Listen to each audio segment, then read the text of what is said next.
히브리서 보고 있습니다. 히브리서 11장은요. 믿음장이죠. 믿음장이고 어제부터 11장을 보기 시작했습니다. 믿음의 조상들이 이렇게 열거가 되고 그리고 또 특히 아브라함을 소개하는 내용을 오늘 본문에서 이어받았습니다. 믿음의 조상 아브라함, 그의 별명입니다. 믿음의 조상. 믿음 하면 아브라함을 빼놓을 수가 없죠. 평범한 한 사람이 믿음의 본을 보여서 그리고 성경 가운데서 그가 어떻게 신앙을 이렇게 확신을 가져가는지에 대한 그런 부분들을 우리가 볼 수 있어서 더욱 이제 오늘날에 우리에게 위로가 되고 또 도전을 받게 되는 것 같습니다. 아브라함은요, 어디로 가야 할지 그리고 어떻게 가야 할지 그리고 언제 왜 해야 하는지 모를 때에 하나님을 믿었습니다. 그렇게 아브라함은 하나님의 말씀에 고향인 하나님이 이렇게 명령하신 그 말씀 따라서 고향인 갈대아 우르를 떠나서 믿음의 여행을 시작하게 되었습니다. 하나님이 명하시면 어디든지 갈 수 있었던 것은 하나님의 말씀을 믿는 믿음이 있었기 때문입니다. 자, 그렇다면은 왜 부르셨을까? 예수님 전에 믿음의 개척자로 아브라함을 부르셨습니다. 오늘 본문은 아니고요. 오늘 본문 아니고 11장 8절에 보면은 장래의 기업으로 받을 땅을 다지기 위해서 부르셨다라고 말씀하십니다. 아브라함은 믿음의 길을 가도록 부르심을 받았습니다. 그런데 아브라함이 갈 바를 알지 못했죠. 하지만 그럼에도 불구하고 여행을 보내신 이유는 하나님에 대한 신뢰를 가지게 하기 위함이었습니다. 아무런 계획도 아무런 정보도 없이 믿음의 여행에서 살아남으려면 어떻게 했을까요? 하나님을 의지할 수밖에 없었겠죠. 필요한 것들을 이제 공급해달라고 필사적으로 하나님께 매달릴 수밖에 없었을 것입니다. 우리 오늘 본문 시작하는 말씀 13절을 우리 한 번 더 읽어볼까요? 13절 다 같이 한번 읽어볼게요. 시작. 이 사람들은 다 믿음을 따라 죽었으며 약속을 받지 못하였을 때 그것들을 멀리서 보고 환영하며 또 땅에서는 외국인과 나그네임을 증언하였으니. 아멘. 자, 여기서 말하는 약속은 약속의 땅을 말하는 것입니다. 우리가 잘 알고 있는 이 믿음의 조상들은 믿음 따라 살다가 죽었고 약속을 받지 못했다라고 오늘 본문에서는 얘기하는데 약속을 얻지 못했다라는 것이 아니라 약속이 이루어지는 것을 보지 못하고 죽었다라는 것을 말합니다. 여러분 잘 보세요. 조상들의 믿음이 좋았지만 우리가 굉장히 잘 알고 있고 설교에 또 많이 이렇게 존경스러운 그런 믿음의 조상들로 많이 소개가 되고 있는 사람들이지만 믿음이 좋았지만 약속이 성취되는 것을 보지 못하고 결국 죽어버렸다라는 그런 뉘앙스가 아닙니다. 그들은 믿음 따라 열심히 살다가 죽었고 그리고 약속은 그 후에 이루어졌다라는 것을 얘기를 합니다. 그들이 약속의 땅을 보지 못하고 죽었다는 게 사실 우리가 이제 성경을 딱 읽었을 때는 뭔가 좀 아쉽게 들릴 수도 있습니다. 이들의 신앙이 뭔가 되게 이 약속의 땅을 향해서 열심히 달려갔는데 보지 못하고 죽었다라는 이 사실이 뭔가 허무하게 느껴질 수도 있다라는 것입니다. 언약을 믿고 그렇게나 열심히 살았는데 보지 못하고 죽었대. 이것은 우리가 원하는 그림이 아닐 수도 있다라는 거죠. 하지만 오늘 본문의 16절 말미에 보시면 그들을 위하여 한 성을 예비하셨다라고 얘기합니다. 한 성, 예비하신 한 성이 있다고 말합니다. 이게 무슨 말이죠? 눈에 보이는 약속의 땅 말고 보이지 않는 영원한 땅, 약속의 땅으로 그 영원한 약속의 땅으로 하나님께서 그들을 인도하셨다라는 것을 말씀해 주십니다. 특히 아브라함은요, 어제부터 살펴보고 있는 이 아브라함은 믿음의 테스트, 오늘 본문에서 시험이라고 표현을 하는데 이 테스트를 톡톡히 치렀습니다. 우리가 잘 알고 있는 이 창세기 22장에 이삭을 이제 자신의 아들을 제물로 바치는 이 사건의 내용만 봐도 아브라함이 왜 믿음의 조상이라는 타이틀을 달 수 있게 됐는지 이해가 됩니다. 워낙 유명한 사건이라서 우리는 이 사건을 볼 때 아브라함이 믿음으로 순종을 하여서 아들을 제물로 바치려 했다라는 그 사실에서 눈을 돌려서 다른 것들을 발견하기가 쉽지 않습니다. 워낙 임팩트가 있는 그의 믿음의 태도였기 때문이겠죠. 여러분, 이 사건에서 하나님의 입장은 어땠을까요? 하나님의 입장. 우리가 보기에는 아브라함에게 큰 위기였겠고 귀하게 힘들게 얻은 이 아들을 잃게 됐으니까 이 큰 시험이었겠다라고 생각을 하겠지만 어쩌면 이 일은 하나님께도 위기가 되는 그런 일인 것입니다. 만약 이 사건에서 이삭이 정말 아브라함의 손에 죽게 됐다면 하나님은 거짓말하시는 분이 되는 것입니다. 애초에 아브라함에게 이삭을 약속하신 분이 누구시죠? 하나님이세요. 하나님. 더불어서 하나님은 아브라함에게 약속을 하셨어요. 창세기 12장에 보면 너로 큰 민족을 이루겠다라고 하나님께서 약속을 하셨단 말이에요. 너의 자손이 번창할 것이다 라고 하셨어요. 그리고 오늘 본문에서도 이삭을 통해서 너의 아들 이삭을 통해서 자손의 역사를 이루겠다라고 18절에서 말씀하고 계신단 말이에요. 그런 상황에서 하나님이 약속의 아들로 주신 이 이삭을 죽게 내버려 두셨다면 하나님의 약속은 실현 가능성이 없게 되는 거잖아요. 하나님은 신뢰할 수 없는 그런 존재가 되는 것입니다. 하지만 결국 이삭이 안 죽었죠. 죽게 내버려 두지 않으셨습니다. 하나님이 오히려 그 하나님의 말씀에 순종을 하는 아브라함을 말리시고 아브라함이 말리셨습니다. 아브라함이 이삭을 죽이려고 한 것은 하나님이 시키시니까 하나님 말씀에 순종해야 되니까 에라 모르겠다. 나 일단 순종하고 보자. 이런 마음으로 순종을 한 게 아니라 이 명령에 대한 하나님의 섭리를 아브라함을 알고 있었습니다. 하나님은 약속을 지키시는 신실한 분이시기 때문에 약속으로 태어난 이 이삭, 이 아들이 죽지 않으리라라는 것을 믿고 있었다라는 것입니다. 오늘 19절에 그렇게 얘기를 하고 있습니다. 이처럼 아브라함은 무작정 순종을 하면서 이 믿음의 여정을 시작하긴 했지만 점점 더 하나님 앞에 선명한 신앙을 갖는 사람이었습니다. 아브라함은 자신의 가장 귀한 것으로 테스트를 받았습니다. 하나님께 시험을 받았어요.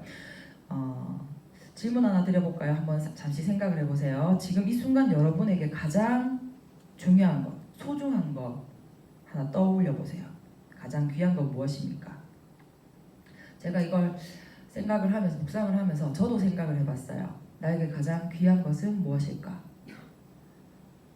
아포슬 공동체? 기신자 팀? 기신자 팀? 저기 있네.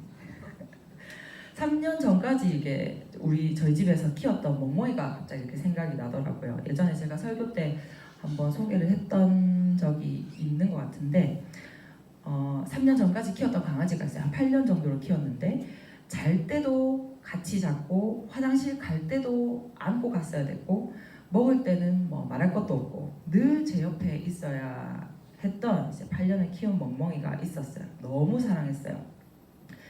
일명 개쌤이라고 불렸던 멍멍인데 원래 이름은 쌤이에요. 쌤인데 성질이 너무 이렇게 개팍해가지고 싸나워가지고 주변의 지인들이 멍멍이한테 개쌤이라고 별명을 붙였었어요.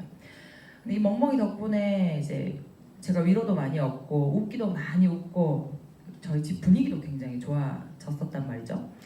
심지어 이 좀 웃기게 들리실지 모르겠는데 이 멍멍이를 통해서 하나님의 섭리도 종종 깨달아서 여러모로 고마운 애완견이었습니다. 제가 이렇게 좀 속상한 일이 있어서 집에서 막 혼자 숨어서 울면은 안겨가지고 눈물을 핥아주고 막 이랬어요. 얘가 되게 많이 위로를 해주고 그런 개였거든요.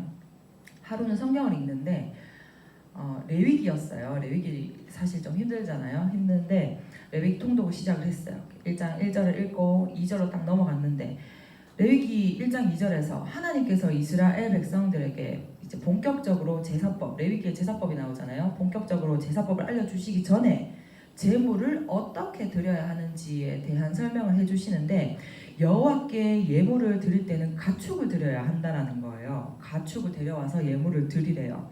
여러분 가축이 뭐예요? 가축 집에서 키우는 동물이잖아요. 집에서 키우는 동물. 내가 먹이고 돌보고 키우는 동물이에요. 그것도 1년 동안 흠이 없게. 그 1년 동안 키우면 어떻겠어요? 정이 다 들 대로 들겠죠. 이 가축을 내가 키운 가축을 예물로 드려야 한다라는 것입니다. 순간 내가 우리 갯샘을 멍멍이를 제물로 드리라고 하나님께서 나한테 명령을 하시면 내가 드릴 수 있을까? 라는 생각이 들더라고요. 여러분 심지어 제사에 쓰이는 동물은요 주인이 키워가지고 직접 데려가서 직접 각을 뜨고 피를 뿌리고 태웁니다. 그걸 내가 우리 멍멍이한테 할 수 있을까? 라는 생각을 하니까 진짜 충격적이더라고요. 동시에 하나님이 자신의 아들을 직접 인간과 우리와 화목하기 위해서 제물 삼으셨다라는 게 이게 오버랩이 되면서 엄청 울었던 기억이 납니다. 그 후로 이제 레위기가 성경 66권 중에서 제가 가장 사랑하는 책이 되었습니다. 하나님도 아들을 제물 삼으실 때 많이 아프셨을 거예요. 확신하건대 많이 아프셨을 거예요. 하나님도 아파하셨을 그 일을 몸소 실천한 사람이, 믿음으로 실천한 사람이 오늘 본문의 아브라함입니다. 하나님이 달라고 하신다고 100년을 기다려서 얻은 아들을, 그 귀한 아들을 불평이나 질문 한마디 하지 않고 하나님께 드린 믿음의 사람인 것입니다. 가만히 생각해보면 이 일은 우리 인간으로서는 이해하기가 힘들고 또 불합리해 보일 수도 있습니다. 어차피 살리실 거면서 왜 그렇게 테스트를 하셔야 했을까? 약속의 아들인 이 이삭을 하나님께서 죽이시지 않으실 거다라는 믿음이 이 아브라함에게 있었지만 그래도 한편으로는 이해하기 쉽지 않았을지도 모릅니다. 이 아이에게는 그럼 얼마나 상처일까? 이런 것들이 막 염려되지가 않겠어요? 아브라함은 자신이 이해할 수 없는 것을 믿음으로 순종한 사람입니다. 우리는 살면서 이해할 수 없고 곤란한 싸움을 만날 때가 종종 있습니다. 그때 우리가 할 수 있는 것은 아브라함처럼, 오늘 본문의 아브라함처럼 자신을 하나님께 드리고 순종하는 일일 것입니다. 여러분 하나님은요 내가 할 만한 것을 테스트거리로 삼지 않으시는 것 같아요. 그렇다고 해서 할 수 없는 것을 또 테스트하지는 않으십니다. 앞서서 소개되었던 이 조상들의 믿음과 이 소망의 궁극적인 목적은 땅덩어리인 이 가나안이 아니었고 또 그곳에서 얻게 될 외적인 축복도 아니었습니다. 아브라함이 고난을 참으면서 하나님의 말씀대로 행하고 또 복을 얻을 수 있도록 하신 데에는 이제 그것을 가능케 한 것이 바로 아브라함 그의 믿음이었던 것입니다. 고난을 이기고 약속을 성취하도록 하는 것이 여러분 믿음입니다. 믿음은 하나님의 약속을 성취하게 해줍니다. 믿음은요 단순히 내 마음으로 소망을 품게만 하는 것이 아니라 소망을 이루기 위한 행동을 하게 합니다. 즉 믿음은 움직이는 것, 믿음은 행동하는 것이라는 것입니다. 결국 아브라함은 이 믿음의 테스트를 통해서 오늘날 우리에게 믿음의 조상이 되었고 또 그의 자손이 이 땅에 가득하게 되는 역사를 이루었습니다. 비록 그는 자신의 눈으로 약속이 성취되는 걸 확인하지는 못했지만 말이죠. 오늘 본문에 아브라함 외에도 믿음의 조상으로 이삭, 야곱, 요셉까지 이렇게 소개가 됩니다. 그 중에서 요셉은 자신이 죽을 때 믿음으로 약속의 땅에 묻힐 것을 굉장히 원했어요. 믿음의 땅에 묻혔으면 좋겠다라는 그런 소망이 있었어요. 어떤 믿음이 있었기에 이 요셉에게 어떤 믿음이 있었기에 약속의 땅에 묻히는 것을 원했을까? 사실 죽고 나서 우리는 영원한 하나님이 준비하신 이 영원한 땅에 들어가면 되는데, 그러니까 천국 가면 되는 건데 왜 굳이 묻히고 싶었을까요? 출애굽기 13장 19절에 보면요, 뼈를 약속의 땅에 묻어달라고 백성들에게 요셉이 요청한 걸 이제 백성들이 이제 실천하는 그 내용이 나옵니다. 오늘 본문에도 요셉이 자손들에게 자신의 뼈를 이렇게 의탁하는 내용이 나오거든요. 실제로 이제 백성들이 애굽에서 종살이를 하다가 출애굽을 할 때 요셉의 뼈를 갖고 나온다라는 기록이 있어요. 이 요셉에게는요, 언젠가 나의 후손들이 약속의 땅에 들어간다라는 신념, 이 믿음이 있었습니다. 왜냐하면 하나님이 약속을 하셨으니까. 그 약속을 계속 들으면서 본인도 살았거든요. 나는 못 보더라도 우리 자손들은 볼 것이다. 우리 자손은 약속의 땅을 밟을 것이다 라는 그 믿음이 요셉에게 있었다는 것입니다. 그리고 결국 그 믿음대로 됐죠.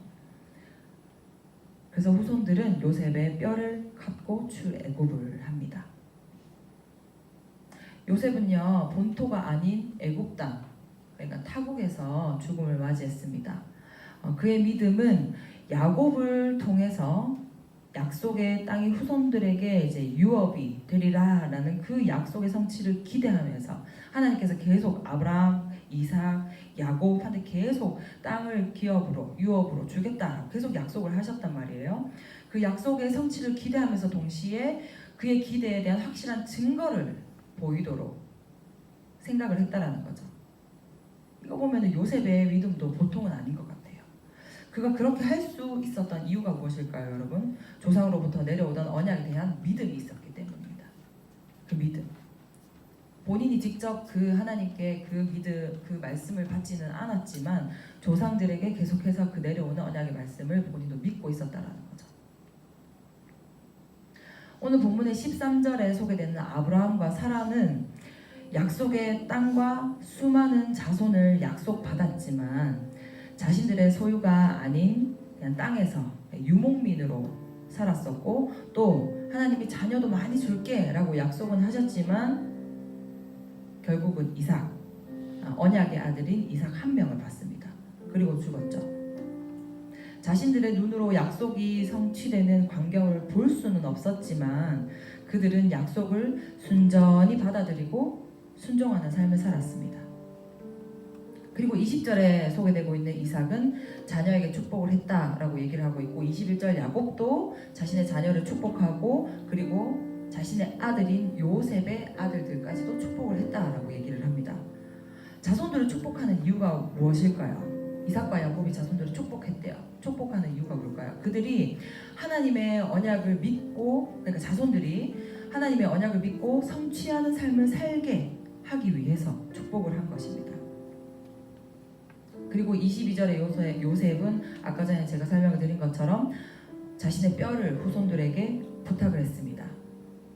하나님께서 직접 요셉에게 이 약속의 땅을 약속하신 것은 아닙니다. 하지만 요셉은 하나님이 아브라함에게 약속하신 언약을 알고 있었고 또 믿고 있었습니다.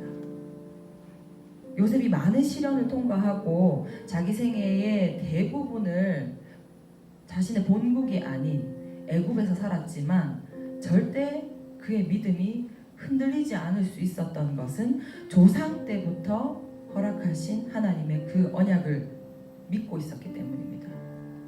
말씀이 있었기 때문에 흔들리지 않는 믿음을 가질 수 있었던 것입니다. 이처럼 믿음의 조상들이 계속 믿고 또 자신의 삶에서 최선을 다해서 믿음의 삶을 살면서 달릴 수 있었던 이유는 끊임없이 저편에 있는 저편의 마음이 끌려 있었기 때문입니다. 그들은 눈에 보이는 그런 땅 말고 영원한 땅을 사모하였습니다. 하나님께서 약속하신 그 땅.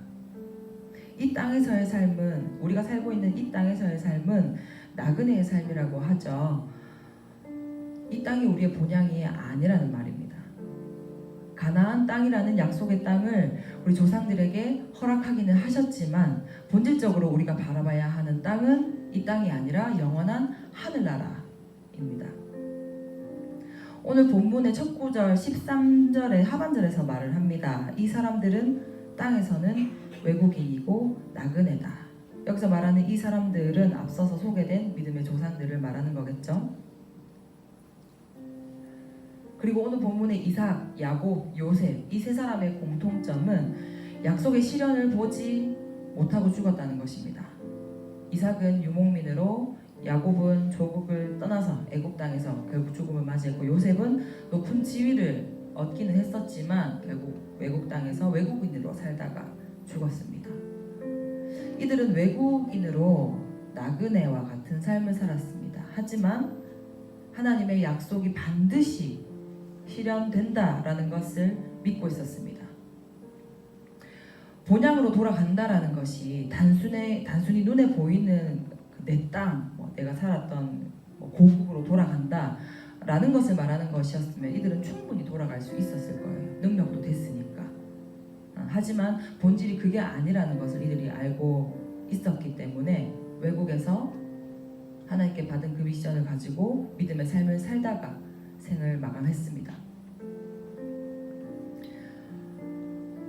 제가 대학교를 다닐 때 비전을 발견하지 못해서 되게 답답했어요. 그래서 비전을 찾아보겠노라 21일 금식 기도원에 방학 때 들어갔습니다. 들어가서 금식을 했는데 제 목적은 딱 하나였어요. 비전 찾는 거. 나의 비전을 발견하는 거. 21일 동안 물만 먹고 핸드폰도 절대 안 보고 하루 종일 예배하고 성경 보고 기도하고 이런 삶을 살았는데도 21일 금식이 끝났는데 뚜렷한 비전을 발견하지 못했습니다. 그리고 집으로 돌아왔죠. 나중에 알게 된 것이지만 저는 이제 비전이라는 것의 의미도 제대로 알지 못했고 안다 하더라도 그걸 삶에 적용할 줄 아는 신앙도 아니었고, 또 무엇보다 우리 인간은 나를 향한 하나님의 크고 비밀하신 일들을 하나님께서 나에게 다 알려주신다 하더라도 인간은 그걸 감당해낼 수 없는 존재다라는 것을 살면서 신앙생활하면서 신앙이 점점 자라면서 점점 깨달았던 것 같아요. 금식할 때 비전을 제가 발견하지 못했다라고 해서 제가 금식한 걸 후회할까요? 절대 그렇지 않습니다. 덕분에 제 인생 통틀어서 최고 날씬이로 살았던 추억이 생겼고 실제로 은혜도 진짜 많이 경험했습니다. 예배만 드리니까 은혜로울 수밖에 없겠죠. 하나님께서 내게 엄청 대단하고 엄청 큰 일을 맡기시려는 것이 아닙니다. 그때그때 주어진 삶의 믿음으로 한 걸음 한 걸음 임하는 것이 내 인생의 비전이고 또 하나님께서 원하시는 것입니다. 하나님은 지금도 우리에게 하나님을 향한 믿음을 요구하십니다. 그 믿음을 갖기 위해서는 오늘날 우리에게 주신 말씀에 집중을 해야 할 것입니다. 여러분, 삶은 뭐죠? 삶은 계란이다. 죄송해요. 삶은 믿느냐 믿지 않느냐 둘 중에 하나입니다. 둘 중에 하나를 우리는 꼭 선택을 해야 합니다. 이 믿음은요, 하늘나라 백성만이 소유할 수 있는 하나님의 선물입니다. 여러분 그렇게 믿으십니까? 자, 오늘 하루도 우리 말씀 따라 믿음을 실천을 해서 하나님의 약속을 이루는 삶을 사시는 저와 여러분이 되시기를 소망합니다. 우리 함께 기도하실까요? 우리 맨 먼저 기도하실 때 말씀을 두고 함께 기도했으면 좋겠습니다. 기도하실 때 하나님, 우리의 믿음이 더욱 강건하여지도록 우리가 말씀에 더욱 집중하게 하여 주시옵소서. 말씀으로부터 믿음이 생기고 믿음으로 말미암아 언약이 성취된다라는 것을 깨달았습니다. 말씀을 실천하는 우리가 되게 하여 주시옵소서. 때로는 우리의 지식으로 이해가 되지 않는 일들이 생겨도 하나님께 그 뜻을 구하고 믿음으로 대처하는 우리의 신앙이 되게 하여 주시옵소서라고 우리 함께 기도하며 나아갑시다. 함께 기도하실게요.